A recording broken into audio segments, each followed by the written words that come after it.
et bienvenue dans Swipe Stories, le podcast qui interroge les relations amoureuses au temps des applications et des sites de rencontres. Je m'appelle Héloïse, j'ai bientôt 30 ans, j'habite à Paris et moi aussi je m'interroge sur les relations amoureuses. À chaque épisode, je pars à la rencontre d'une personne qui utilise ou a utilisé les applications ou sites de rencontres pour vous partager son expérience et sa vision de l'amour.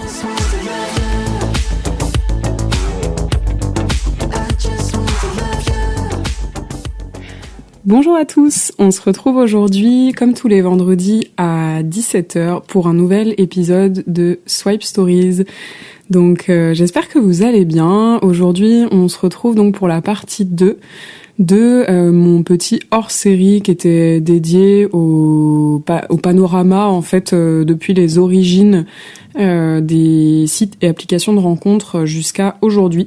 Donc dans l'épisode de la semaine précédente, on s'est parlé du groupe Match.com, de Mythic, de Glidden, de Hinge également, et de Tinder, donc finalement qui était un petit peu qui avait émergé déjà dans la première vague de ce que j'appelle un peu la première vague des sites et applications de rencontres, c'est-à-dire le milieu des années 90 jusqu'à 2010.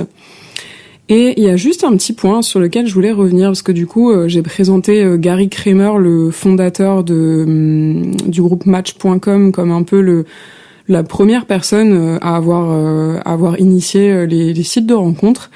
Et je me suis rendu compte avec mes recherches de cette semaine que cette information n'était pas tout à fait exacte, puisqu'il y avait en fait eu déjà une première initiative en 1964 qui avait été lancée par une femme qui s'appelle Joanne Ball, qui est donc une Anglaise, qui a été interviewée récemment par Libération. Alors j'avais pas le compte payant, mais si vous voulez aller regarder son interview, c'est la première fois qu'elle répondait à une interview en public. Eh bien, son interview est disponible sur Internet, donc avec la version payante de l'accès payant en fait au journal Libération. Donc voilà, je trouvais que c'était important de rendre à César finalement ce qui appartient à César, donc là en l'occurrence à une femme.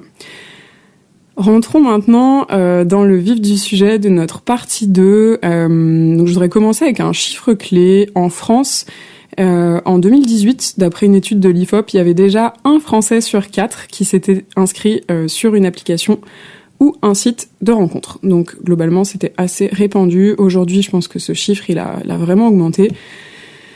On s'est dit que peu de temps après la naissance du groupe Match.com, il y avait déjà 2500 sites et applications de rencontres qui avaient été recensés. Aujourd'hui, c'est encore plus et il y en a donc énormément qui ont émergé à partir des années, on va dire à partir de 2007, 2008 jusqu'à aujourd'hui, donc en 2023.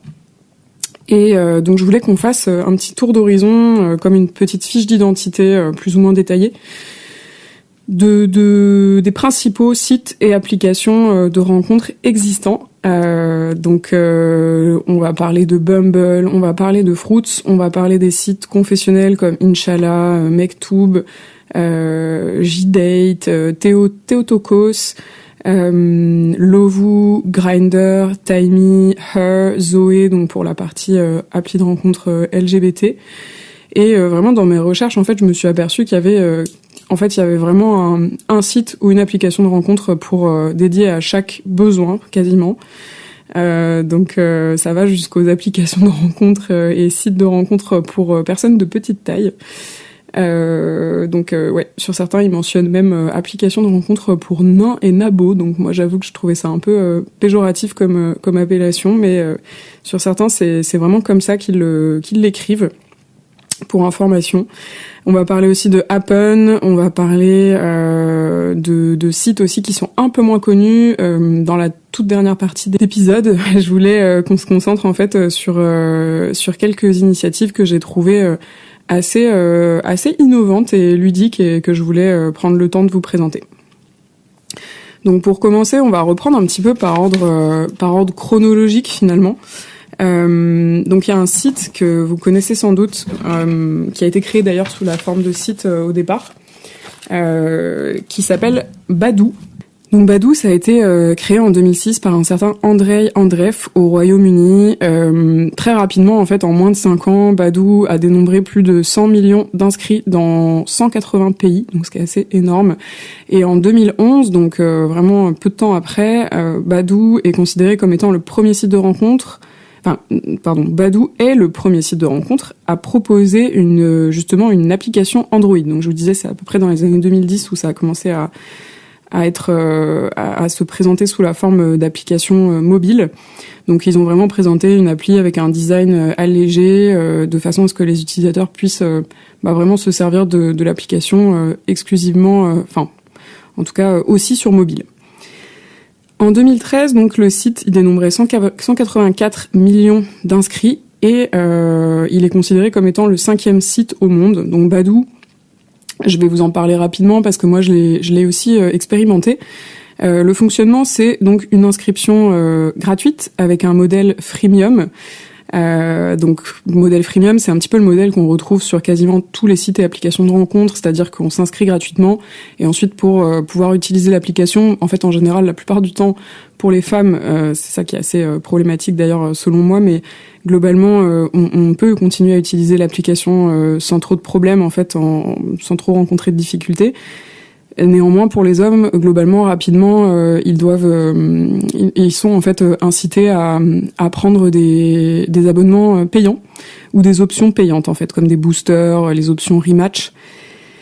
Donc voilà, ça pose un peu question au niveau de l'égalité homme-femme, évidemment.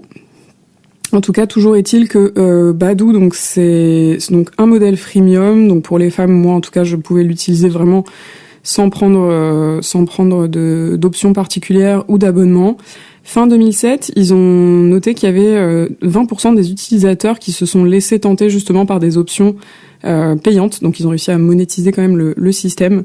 Badoo, les petits moins pour moi, c'est vraiment le fait que c'est pas très bien classé au niveau. Ils sont un peu mauvais élèves en fait en termes de respect de la vie privée. Ça a été déjà remonté plusieurs fois, beaucoup de signalements de spam des utilisateurs, de récupération des données personnelles. Donc ça, c'est quand même un point très important. Et c'est vrai que moi, à titre personnel, je l'ai en fait rapidement désinstallé. Je l'avais utilisé en 2020 parce que en fait, on est vraiment très sollicité. On reçoit beaucoup de messages et du coup, c'est un petit peu compliqué de choisir. On peut bien évidemment parler à certaines personnes, mais rapidement, on reçoit en fait beaucoup de messages et donc moi pour expliquer simplement, je vivais pas très bien le fait de me dire qu'il y avait plein de gens à qui je pouvais pas répondre en fait, donc j'ai préféré désinstaller l'application. Donc ça c'est pour le petit tour d'horizon de Badoo. On va en reparler en fait après de Badoo puisque vous allez voir qu'il y a un lien qui se fait avec une autre application qui est bien connue et que pour le coup j'ai beaucoup utilisé et que j'apprécie pas mal, dont on a beaucoup parlé d'ailleurs dans les épisodes précédents. Donc après Badoo, je voudrais qu'on s'intéresse au leader, au référent en fait de la rencontre gay. Donc il se présente en fait comme référent sur la rencontre gay, queer et bicurieux en fait pour les personnes bicurieuses. Et je veux parler par là bien évidemment d'un certain Grindr. Donc Grindr, je pense que voilà, c'est très connu dans le monde entier. Grindr, c'est une application qui a été créée le 25 mars 2009 aux États-Unis par un homme. J'ai plus son nom, je peux pas vous donner son nom, mais globalement, vous allez voir qu'après il a été un peu dépassé par son invention. Donc très rapidement après la création, Grindr, alors au départ, oui, il y avait un peu des réticences, des méfiances, on en parlait en fait dans les milieux gays. Notamment, mais avec un peu de méfiance. Puis en fait, finalement, ça a été plutôt positif. Et l'application a notamment pris en fait un grand nombre d'utilisateurs, de nouveaux utilisateurs d'un coup. A reçu un nombre important. Après avoir été mentionné dans l'émission Top Gear, donc je sais pas si vous connaissez, mais c'est une émission qui est très très populaire en fait au Royaume-Uni. Donc à la suite de la mention par le présentateur principal, l'application a pris 30 000 nouveaux utilisateurs d'un coup. Très rapidement après sa création également, elle a été diffusée en fait dans beaucoup de pays, donc 192 pays actifs, dont l'Iran, l'Irak, le Kazakhstan, qui sont pas spécialement connus pour être des pays pro-gay, pour rester sur un euphémisme. En 2012, donc, elle dénombre 3,5 millions d'utilisateurs. Les concurrents, ça va être des applications comme Jackd ou Hornet. Tiny est également un concurrent finalement. En tout cas, ça reste quand même le leader. Ce qui est important à noter sur Grindr, et que je pense que la plupart des gens ignorent, c'est que ça a été racheté en fait en 2016 par une entreprise chinoise. Donc en fait, depuis 2016, Grindr n'est plus du tout une application qui est la propriété de son fondateur. En 2018, d'ailleurs, il y a eu de nombreuses plaintes de fuite de données privées, notamment sur les statuts VIH des utilisateurs, qui a débouché sur une plainte, un boycott en fait de l'association AIDS. Ça a eu aussi des enjeux politiques, ce rachat par la Chine, donc puisqu'en 2019, il y a eu une demande de cession des parts par l'administration Trump, donc par les détenteurs chinois, pour ne pas en fait interférer avec la politique américaine.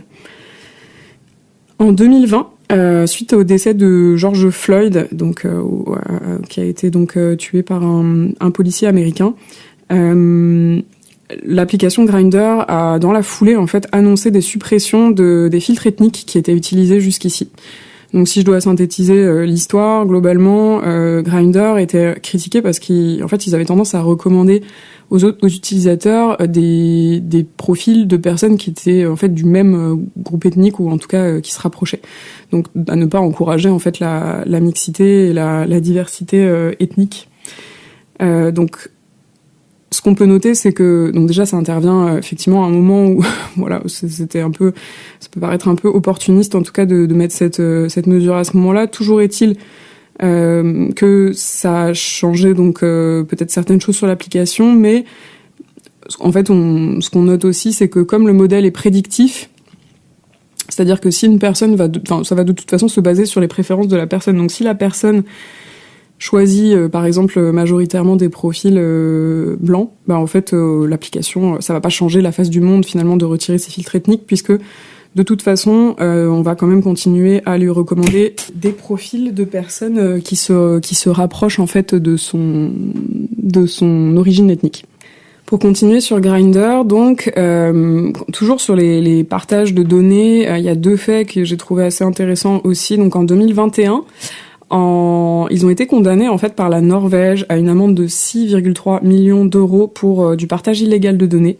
Et en mars 2023, il y a également eu une affaire d'achat de données par un groupe catholique pour identifier parmi les utilisateurs des prêtres homosexuels. Il y a également donc des sujets de sécurité émotionnelle, physique en fait, puisque Grindr est quand même connu pour en fait faire circuler, enfin pas l'application en tout cas, mais sur cette application circulent en fait de nombreuses photos de nus en fait, de sexe, etc.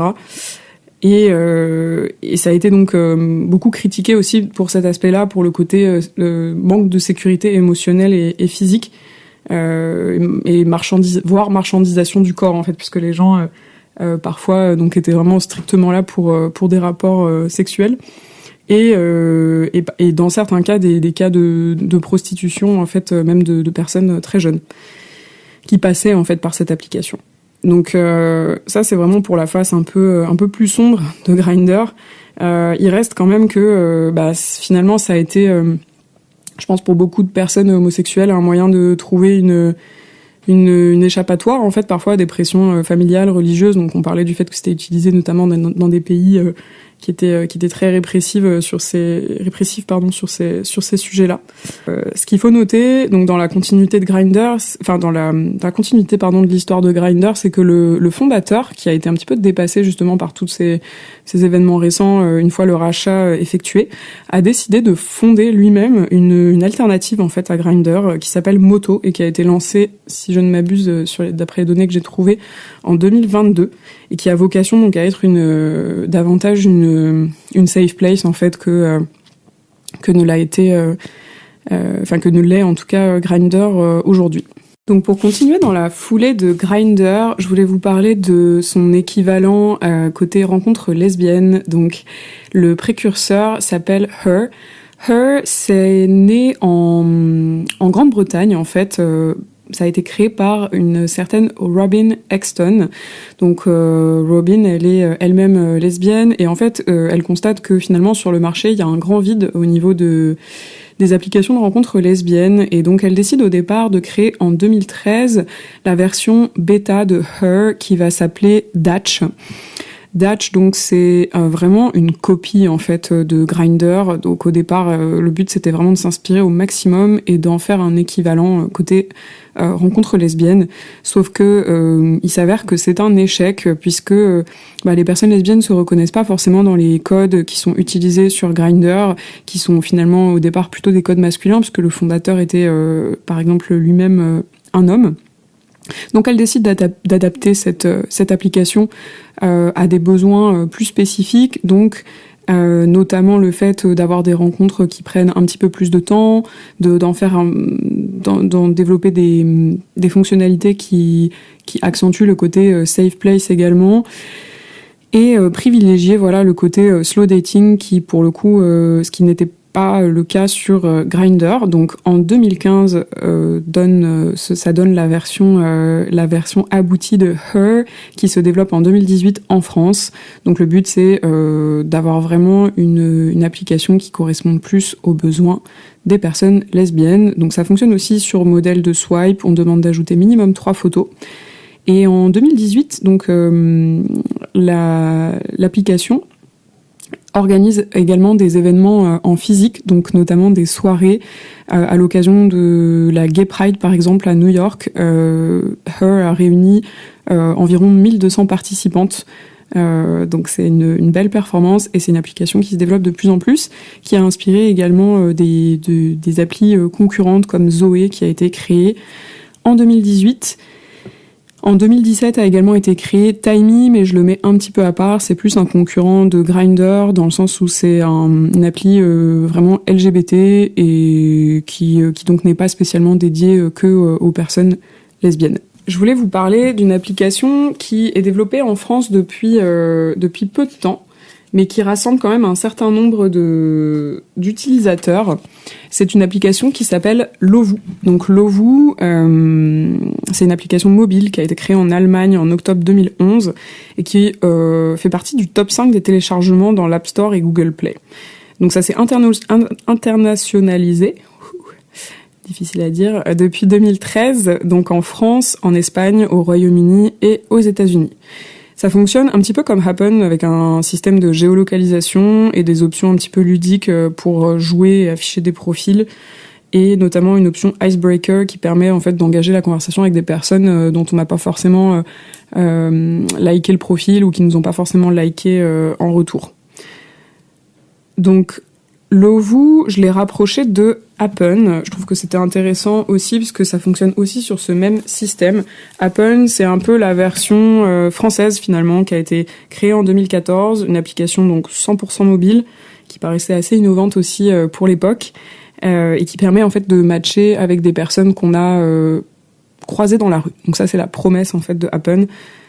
À vérifier si c'est vraiment faisable d'un point de vue technique. On m'avait déjà expliqué qu'a priori ça fonctionne plutôt avec un système de géolocalisation avec le téléphone, mais qui ne garantit pas forcément qu'on se soit à proprement parler croisé avec la personne. C'est plutôt donc par rapport au périmètre géographique. Toujours est-il que donc Happen fonctionne quand même très bien. Et aujourd'hui, ça fait partie des références en France. Donc après avoir parlé de ces deux initiatives, Lovoo en 2011 et Happen en 2014, je voulais qu'on s'arrête sur une application dont on parle énormément en ce moment, qui fait de nombreuses publicités en fait dans le métro parisien et peut-être même en province également. Je veux parler par là d'un certain Bumble. Donc Bumble, on en a un petit peu parlé en teasing à la fin de l'épisode précédent. C'est une application qui a été créée en décembre 2014. Alors, comment elle a été créée, cette application ? On a parlé de Whitney Wolfe Herd, donc qui était l'une des cofondatrices de Tinder. Elle a été contactée, en fait, par le fondateur et directeur général de Badoo, donc Andrej Andreff, qui était un Anglais, qui lui a proposé, donc, de cofonder avec elle, Bumble, en gardant, lui, 79% des parts. Whitney Wolfe Herd, elle en détient 20%. Et la condition, c'est d'utiliser l'infrastructure de Badoo et la consultance également de Badoo. Il recrute donc deux autres ex-employés de Tinder, notamment la personne qui s'occupera du design de l'application, pour lancer Bumble. Donc Bumble, à l'origine, ça a été lancé dans les grandes écoles américaines. Donc c'est associé quand même à une certaine sélectivité socio-économique, même si ça s'est un petit peu popularisé aussi ces derniers temps. On peut en fait afficher son niveau de diplôme, son diplôme d'ailleurs, l'école qu'on a faite, l'entreprise pour laquelle on travaille, et c'est en ça que c'est un petit peu différent de certaines autres applications. L'objectif de Bumble au départ, c'était vraiment de redonner le pouvoir aux femmes, donc avec le fait que c'est la femme qui décide en fait d'engager la conversation, c'est-à-dire que on match et en fait pour que la personne, pour qu'il puisse y avoir une discussion, il faut que ça soit aux femmes en fait de faire le premier pas, d'engager, de dire la première phrase en fait à la personne avec laquelle ils souhaitent échanger. Et c'est en ça que le concept est assez innovant. Le but, c'est d'exclure aussi les comportements grossiers et sexistes, donc notamment l'envoi de dick pics qu'on pouvait avoir aussi sur d'autres applications. Ils développent des IA pour détecter automatiquement ce type de photos et exclure les potentiels expéditeurs de ce type de contenu. Mon avis, c'est que Bumble, très honnêtement, moi, c'est l'application que j'ai le plus utilisée, que je trouve vraiment assez ergonomique. Ils ont aussi l'option de rencontrer des personnes, pas forcément pour des dates, donc notamment une option qui s'appelle BFF. Ils ont un Bumble Business également, donc j'allais dire qu'il serait peut-être un petit peu presque comme un LinkedIn de Bumble. Donc ça permet en fait de partir plutôt des affinités professionnelles pour engager la conversation. Donc je n'ai pas utilisé, mais j'ai eu plutôt des bons retours sur ces formats-là. Et c'est vrai que voilà, au-delà de permettre de rencontrer des personnes pour des relations amoureuses, en fait, ça peut aussi permettre de rencontrer des amis. Donc notamment, je parlais de mon deuxième invité que j'ai rencontré grâce à Bumble et que je suis ravie d'avoir rencontré via cette application. Après nous être parlé de Bumble, donc créé en 2014, je voulais faire un petit encart, une petite escale, du côté de Fruitz. Donc Fruitz, c'est un peu dans la série des applications au concept innovant. Ça a été créé en 2017 et le concept, c'est de se définir un fruit. Donc on a le choix entre 4 fruits, la pastèque pour des câlins récurrents sans pépins, donc l'option Sex Friends, le raisin pour un verre de vin sans se prendre la grappe, donc un verre déjà pour commencer à se connaître, la pêche pour une envie de pêcher avec toi, donc là on est clairement sur une aventure sans lendemain qui dit son nom, et la cerise pour trouver sa moitié, donc là on est plutôt sur la recherche de l'amour, une relation sérieuse. L'application Fruitz, elle est vraiment très utilisée par la génération Z, donc les 18-25 ans, et elle exclut complètement les profils de plus de 55 ans. J'ai trouvé que c'était intéressant ce concept de dire clairement les choses, en fait, de s'attribuer un fruit pour que les choses soient clairement dites. Il y a également l'option rematch à vie pour 6,99 € que j'ai trouvé intéressante et qui n'a pas vraiment d'équivalent à ma connaissance sur d'autres applis. Donc ça évite de repayer à chaque fois qu'on veut rematcher avec une personne avec qui on n'a pas eu le temps d'engager la conversation. L'équilibre homme-femme apparemment serait plutôt bien respecté sur l'application. Mes petites réserves, c'est plus le fait que donc il y a vraiment une différence de traitement homme-femme sur la plateforme. Notamment par le fait que les hommes doivent payer en fait au bout des 3 jetons découvertes qui leur sont proposés sur l'application, notamment pour connaître le fruit de la personne matchée. Donc ça, j'ai trouvé ça aussi un peu étonnant dans le sens où, pour moi, le fait d'avoir l'intérêt en fait de pouvoir définir un fruit, c'est de pouvoir tomber sur des personnes qui sont alignées en termes de besoins. Or, si on match avec des personnes qui ont des besoins totalement différents et qu'en plus on ne peut pas voir le fruit, on peut potentiellement un petit peu perdre son temps. Donc ça, j'ai trouvé ça un peu moins intéressant. Et il y a eu également de nombreux bugs techniques signalés sur la plateforme, donc ça peut être un peu en train de s'améliorer et c'est sans doute lié au fait qu'elle est relativement récente. Une autre plateforme que j'ai trouvée intéressante d'étudier, qui a été créée la même année que Fruitz, c'est en fait une extension de Mythic, donc une plateforme spécifique créée en fait par Mythic qui s'appelle Disons Demain et qui est dédiée aux personnes seniors. Donc ça a été créé en mai 2017. Aujourd'hui, ça dénombre plus de 2 millions d'inscrits et des personnes plutôt dans la tranche d'âge principale entre 55 et 64 ans. Un modèle freemium, donc pareil avec des abonnements qui commencent à partir de 18,99 € par mois, qui garantissent quand même une certaine qualité et un certain sérieux, et ça promeut plutôt des relations longues. Pour continuer sur la lancée des applications et sites au concept un petit peu innovant, j'ai compilé un certain nombre que je trouvais dont je trouvais le concept assez innovant et intéressant. Je voulais juste revenir sur l'application Jog.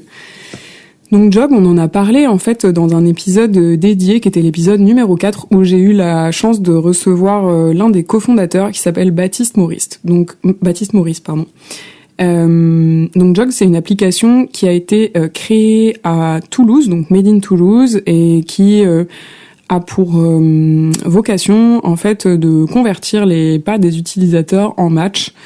Donc ça va. C'est une application qui a pour ambition de lutter contre le speed liking, d'éviter. Enfin, c'est également une ambition finalement de santé et une ambition environnementale. Donc il y a plein de motivations sous-jacentes à l'application que je trouvais vraiment super intéressantes et innovantes et en fait dans l'air du temps et de ce qu'on doit demander finalement aux applications et même aux entreprises en fait de façon générale. Donc pour en savoir plus sur Jog, je vous invite tout simplement à écouter l'épisode numéro 4 où Baptiste explique de façon très claire le concept de l'application. Pour rester sur la notion de lutte contre le speed liking, je voulais vous parler de Once. Donc Once, c'est une application comme le nom l'indique qui en fait permet aux utilisateurs de matcher avec une seule personne par jour via un système de matchmaking. Donc c'est des personnes en fait en back office qui vont vraiment présenter une personne choisie, qui normalement va vraiment bien correspondre aux besoins. Aux utilisateurs, donc ça c'est pour la version gratuite, et après il y a une version payante où du coup on peut espérer matcher avec un petit peu plus de personnes. Once, donc ça a été créé en 2015 en Suisse, et donc c'est une application qui prône le slow dating. Donc voilà, c'est pas une blague, je trouvais ça assez marrant que l'application qui prône le slow dating ait été créée en Suisse. Voilà, c'est pour la petite blague. Vous m'excuserez cet accent un peu approximatif. Donc blague à part, Once, c'est une application qui commence à faire aussi son nid. Il y a également une version pour les plus de 50 ans qui a été développée qui s'appelle Once Again. La réserve sur Once, donc notamment la version pour les non-seniors, c'est beaucoup de témoignages de faux profils encore en 2023, donc il y a encore des optimisations à faire de ce côté-là. Voilà pour la partie slow dating. J'ai listé également une application qui s'appelle Louise. Donc Louise, c'est une application de rencontre qui est pour les mélomanes et qui se base sur les goûts des playlists, les playlists des utilisateurs en fait, donc sur leurs goûts musicaux. C'est un réseau social en fait à la base, donc qui permet aux personnes d'échanger sur la base de leur playlist en fait. Donc s'ils ont beaucoup d'artistes peut-être en commun, en tout cas. Je trouvais le concept assez intéressant, donc si vous l'avez utilisé, n'hésitez pas à me faire parvenir vos retours, tout comme pour les autres applications que je n'ai pas notamment eu l'occasion d'utiliser.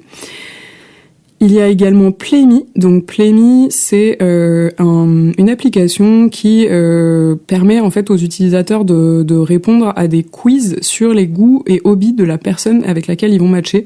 Donc il y a le côté vraiment très ludique, comme un petit questionnaire du culture générale, et je trouvais que c'était assez innovant aussi. Donc pareil, si vous avez testé, je testerai aussi à l'avenir, mais n'hésitez pas à me faire vos retours. Et pour terminer sur cette liste, il y a également un site dont on avait parlé en fait un peu en off dans le premier épisode avec mon premier invité. C'est une application du coup qui s'appelle Atypicou. Donc Atypicou, comme le nom l'indique, ça cible des personnes au profils un peu atypiques. Je pense que ça répond finalement à cette vague un peu d'applications qui visait aussi à lutter contre la dating fatigue, ou en tout cas le fait de voilà, le speed liking, toutes les conséquences négatives qu'il peut y avoir sur la santé mentale en fait qui sont liées aux applications, dont on parle de plus en plus. Donc dating fatigue, ça a été théorisé notamment par Judith Duportail, donc l'autrice et journaliste qui a écrit L'amour sous algorithme, dont on parlait dans l'épisode avec Baptiste. Et donc Atypicou, ça cible en fait notamment des profils psychologiques ou émotionnels un petit peu particuliers, notamment comme les personnes HPI, donc qui ont été diagnostiquées HPI ou qui s'identifient en tout cas comme étant proches de cette étiquette, si on peut dire, même si c'est évidemment des concepts qui sont très différents d'une personne à l'autre. Des personnes qui s'identifient comme étant hypersensibles, ou des personnes qui ont été diagnostiquées aussi d'un trouble d'attention avec hyperactivité.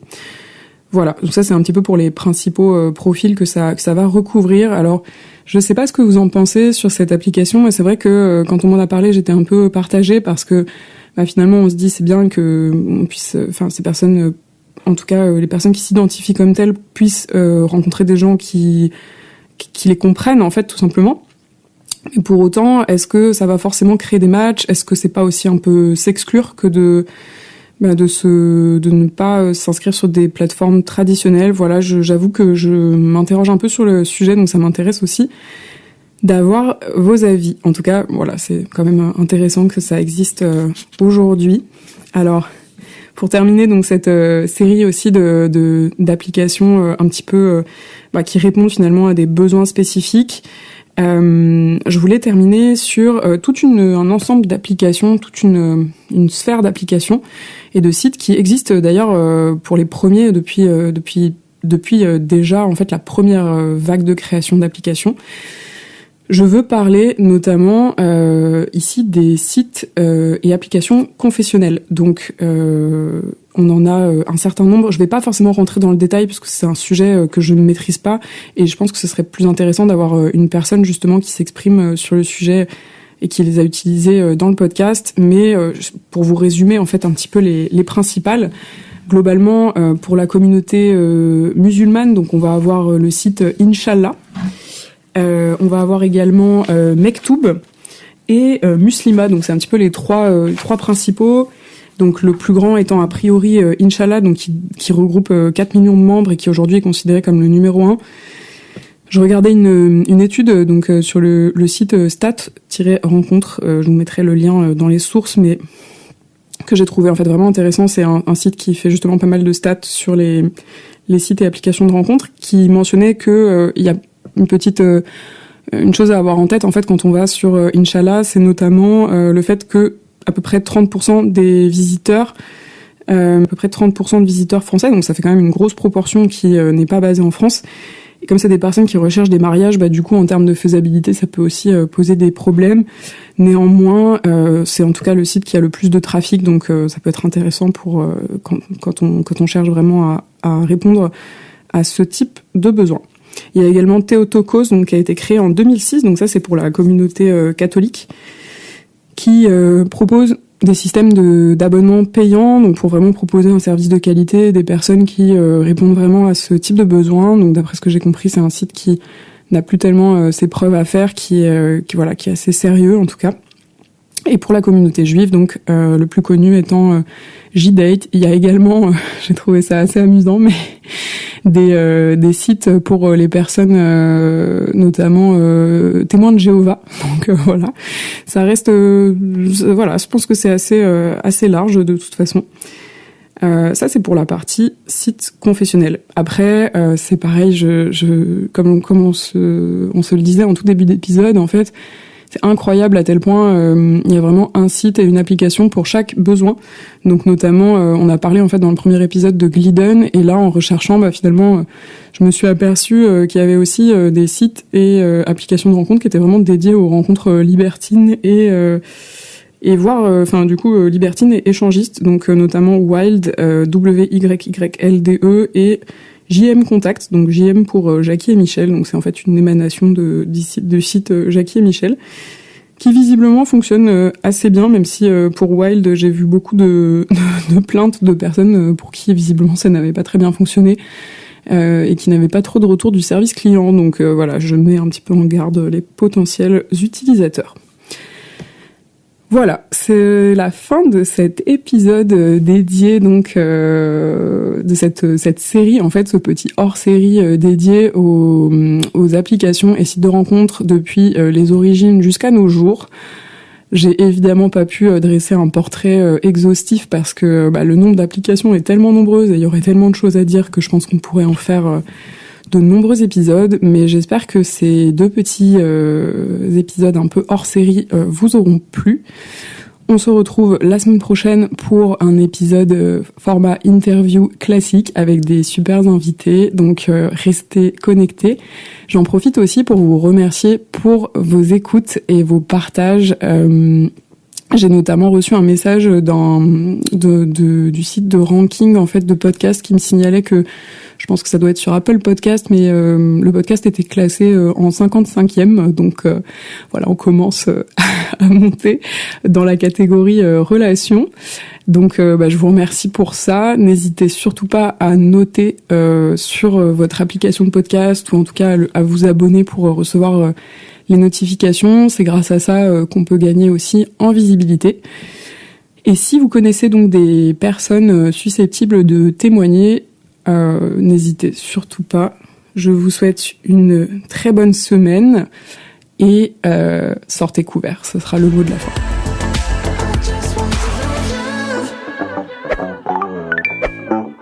Et voilà, Swipe Stories, c'est fini pour aujourd'hui. Si cet épisode vous a plu, n'hésitez pas à le noter, laisser un petit commentaire ou le partager autour de vous.